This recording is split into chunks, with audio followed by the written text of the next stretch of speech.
कुएं के मुंह पर झुकी लड़की की मुस्कान। कुछ तो गलत था। सिम्बा के हाथ खुद ब खुद कटार के मूठ पर कस गए। कुछ पल पहले यह लड़की खून में लथपथ थी, बेहोश, शायद मृत। तो अब ये यहां कैसे खड़ी थी? नीचे लड़का कांप रहा था। उसने धीरे से फुसफुसाया, वो इंसान नहीं है। सिम्बा की आंखें संकरी हो गईं। उसने ऊपर देखा, लड़की अब भी मुस्कुरा रही थी। अचानक उसकी गर्दन हल्के से टेढ़ी हुई और एक अजीब सी कट कट की आवाज आई, जैसे हड्डियां अपने आप मुड़ रही हो। फिर उसने सिर झुकाया और सीधे सिम्बा को देखा। तुम डरते हो सिम्बा? उसका गला सूख गया। वह यह सवाल पहले भी सुन चुका था, बरसों पहले, किसी और के मुंह से।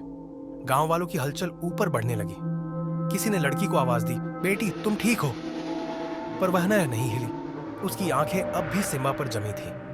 फिर एक पल में वह झुककर कुएं के अंदर गिरने लगी, पर गिरने के बजाय वह हवा में तैरने लगी। नीचे खड़ा लड़का अचानक चीख उठा, वो आ रही है! सिम्बा का दिमाग तेजी से काम कर रहा था। अगर वह लड़की इंसान नहीं थी, तो यह सब किसी गहरी साजिश का हिस्सा था। ऊपर मत आना, उसने गांव वालों को चिल्लाकर कहा। पर तब तक बहुत देर हो चुकी थी। लड़की का शरीर झटके से मुड़ा और उसने कुएं की दीवार से लटकते एक गांव वाले को पकड़ लिया। उस आदमी ने दर्द से चीख मारी। सिम्बा ने तुरंत बंदूक उठाई और गोली दाग दी। गोली सीधा लड़की के कंधे में लगी, पर वह गिरी नहीं। उसने सिर्फ अपनी गर्दन घुमाई और हंसी। सिम्बा की सांसें थम गईं। यह इंसानी हंसी नहीं थी। किसी चीज ने इस लड़की को अपनी कठपुतली बना लिया था। सिम्बा को याद आया, ऐसी घटनाएं पहले भी हुई थीं।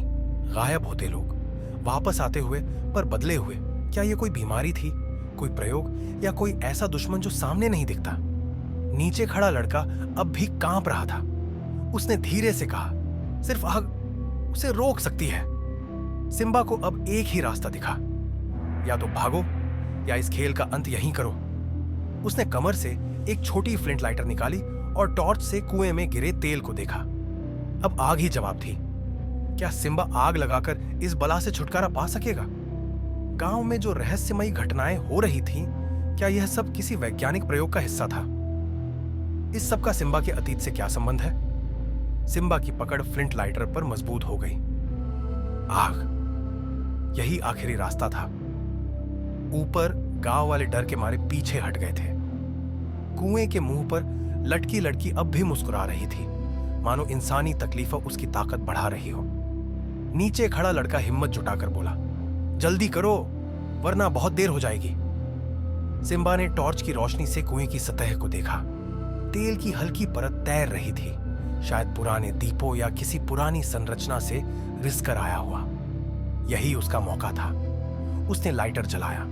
लौह की छोटी नीली लपट उसकी उंगलियों में थरथरा रही थी। अब या कभी नहीं, उसने खुद से कहा, और जलती लौ कुएं में गिरा दी। जैसे ही आग तेल से टकराई, एक विस्फोटक चमक उठी। सिम्बा तुरंत लड़के को पकड़कर दीवार के किनारे से चिपक गया।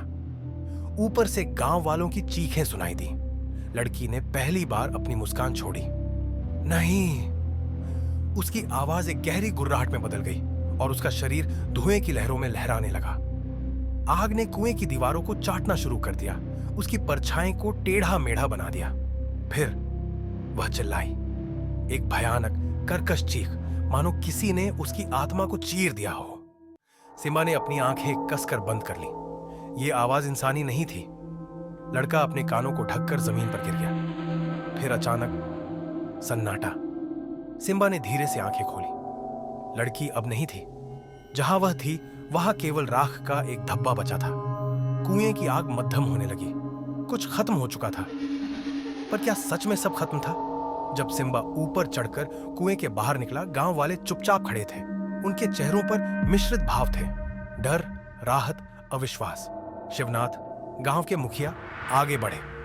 तुमने उसे मार दिया? सिम्बा ने गर्दन सीधी की। अगर वह पहले से मर चुकी होती तो दोबारा नहीं मरती। गांव में हलचल होने लगी। लोग फुसफुसाने लगे। कुछ गांव वाले अभी भी लड़की की राख को घूर रहे थे। फिर शिवनाथ ने धीमे से कहा, यह पहली बार नहीं था सिम्बा। सिम्बा का दिमाग ठहर गया। मतलब? शिवनाथ की आवाज कांप रही थी। हर 7 साल बाद कोई गांव में लौटता है। वो जिंदा लगता है, हंसता है, बोलता है, लेकिन फिर गायबियां शुरू होती है और जब सच्चाई सामने आती है वह पहले से ही मर चुका होता है। सिम्बा का खून ठंडा पड़ गया। यह कोई संयोग नहीं था, यह किसी गहरी साजिश का हिस्सा था। गांव वालों के चेहरे पर खौफ था। कुएं के पास की राख हवा में उड़ने लगी। सिम्बा ने एक आखिरी बार कुएं में झांका। आग बुझ चुकी थी, पर दीवारों पर अभी भी ताजा नाखूनों के निशान थे। कोई छाया अब भी वहां थी। सिम्बा जानता था यह खत्म नहीं हुआ था, यह तो बस शुरुआत थी। गांव का यह रहस्य क्या है? कौन लोग मृत होकर लौटते हैं? सिम्बा के अतीत से इस सब का क्या संबंध है?